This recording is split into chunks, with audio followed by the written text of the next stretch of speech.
بسم اللہ الرحمن الرحیم۔ السلام علیکم ورحمۃ اللہ وبرکاتہ۔ آج ہم بات کریں گے خواب کے اندر اپنے بیٹے کو ذبح کرنے کے حوالے سے۔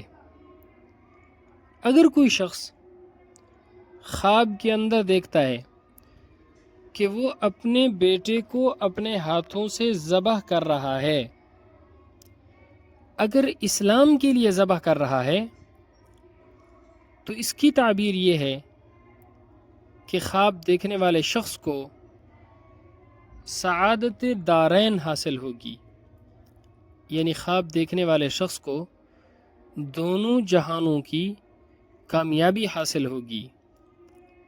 خواب دیکھنے والا شخص نیک انسان بنے گا، بزرگ ہوگا، اور خواب دیکھنے والے شخص کو اللہ رب العزت حج کی سعادت حاصل کرنے کی توفیق عطا فرمائیں گے، اور خواب دیکھنے والے شخص پر اللہ رب العزت کی رحمتیں نازل ہوں گی اور بے اندازہ نعمتیں ملیں گی۔